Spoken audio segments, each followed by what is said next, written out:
Hello everyone. This is not really a video that I planned to make. In fact, this was just out of shock as somebody who is a really big fan of My Chemical Romance. I actually found this out yesterday as I am recording this on November 30th. This is really hard to have to make because I don't think anybody really was expecting us, even especially as a fan of My Chemical Romance. So if you guys haven't heard, one of the longest drummers of the band, Bob Bryar, died, and this was a huge shock for me as somebody who grew up with this band as long as high school, even maybe later on in middle school. But I just remember growing up, I listened to My Chemical Romance a lot, besides Fall Out Boy, Panic at the Disco, so many more music I grew up with, and it's a huge shock, really. Bob Bryar's body was found in his Tennessee home, which was recently, and it was such a shock. TMZ was really the very first news outlet to report his death on the situation. As far as we are aware, there was no foul play, but there have been speculation that it is suicide. The last time I think the death of a famous person really got to me was definitely the death of Peter Tork, David Bowie pretty much, and Chester Bennington, and Chris Cornell. Those were really those ones the last time that got to me. And this is another one. Now, I'm not going to go as far as say that Bob Bryar was my favorite member of the band My Chemical Romance, but I will say he was definitely the most blunt and real one out there. Not saying the others weren't, but he was definitely the most honest and definitely the most just straightforward person to just tell you what it is, no filter at all whatsoever. It's kind of hard to have to hear this recently as somebody who actually has been a suicide survivor for many years. And if that is the case, that how he passed away, then I'm sorry. I really got upset yesterday as when I first heard about this. So I don't know if anybody else who's a fan of the band feels exactly the same way. I know there was a lot of tributes, including myself, who posted it on social media about his death. And other news outlets have even pretty much announced his passing as well. Now, from what I've also heard is that he was paying a tribute to Chester Bennington last time back on November 4th this year, and I'm not sure if that's what really triggered him for him to pass. I just know, as somebody who used to really listen to Linkin Park a lot, I know that even affected me as well, too. All I really can say is definitely looking up to My Chemical Romance was really a huge one back in the days, especially when I was in high school, because I was already at the time struggling on jumping back my grades when some stuff at home was going on when I was growing up, and I just know that besides Fall Out Boy and Panic at the Disco, MCR just really was another one of those bands growing up that I've listened to so many times, can remember their songs through my heart. I even still sing along to Welcome to the Black Parade, Famous Last Words, Helena, I'm Not Okay, I Promise. All of that through those songs I can remember.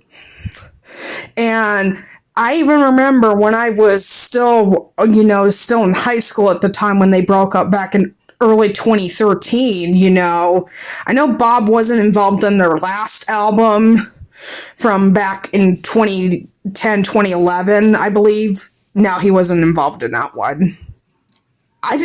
I'm still speechless, guys. I don't really have a lot to say. Honestly, we all miss him very dearly. And it's not very often I can say that. So, I promise you the next video is going to be a lot less depressing than this.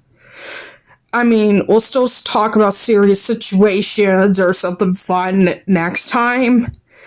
But I wanted to just make this video because this is probably one of the few band members where I felt like I could probably say something. And I know he was in a lot of controversy before recently and even in the past for his comments and being a Trump supporter, but we're not here to talk about that. I mean, we're going to talk about the legacy that Bob Bryar left us pretty much. And 44, I mean, his birthday was on New Year's Eve and he would have been 45. And that's really young to pass away from. I know rock stars or tendency did not live very long, and even to this day, it's still not as common as it used to be back around in the times, but it still happens from time to time. But I just know that Bob is in a better place, and let Bob rest in peace. I'll see you guys next time. I mean, sort of night after night, is it? It's kind of weird to watch it. Like, off stage, we're kind of different people, and as soon as we hit the stage, it's like something weird kind of happens, and we all kind of feed off each other and feed off the crowd. And every night, we finish our show, and then it's back to like sitting on the bus and doing nothing. But we always look forward to like the next show and making that a good one. And it's just something happens where just like when we start playing our instruments, it's just, I don't know how to explain it. Yeah, we just become it's like the inner beast is unleashed or something. Unleash. That's a good Unleash one. the beast. Unleash. I've been fighting this bee the whole day. Yo, Sarge! Come fight this bee!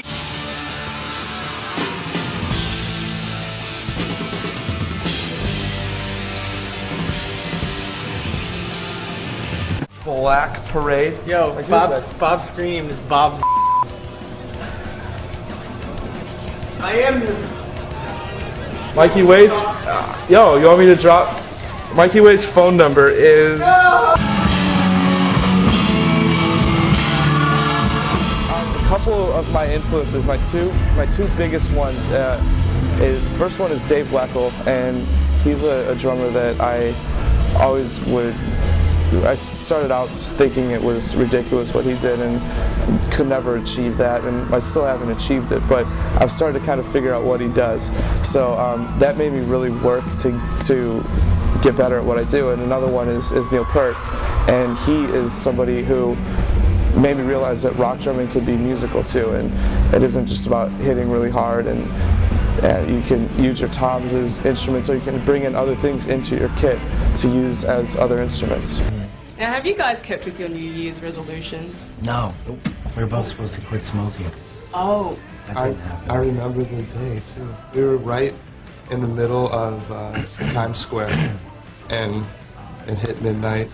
Right. It turned 2007, and I think we were both smoking. yeah, we both.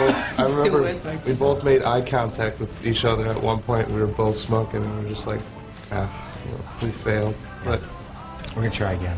Standing in the middle of a crowd every night and making somebody else's drums sound good kind of got to me a lot, and I had hit the point where like I didn't give up on playing drums, but I didn't think it was going to be a possibility to make, like to be able to do that every day and be able to survive, and it kind of made me more and more kind of depressed and angry because that's what I wanted to do and I never could do it. And then it just happened, and like I got, we were friends and we would talk all the time, and before it happened it was, like I said, it was kind of like a joke about it, and finally when it happened it wasn't even a question, and the band still wasn't, you know, doing a ton of touring. They were touring a lot, but it was all like little clubs, and it was kind of very unsure point. Like the band could have completely tanked, or the band could have taken off. And for me, I didn't care either way, because it was kind of like it would take off for me anyway. So you were a hard hitter. Yes, I think so. I don't know. I never thought like I looked like I hit hard. I just think I have this like natural snap towards the end that just from growing up, that's how I was taught. And I never think I'm hitting hard, but I'm always breaking stuff. So I guess so.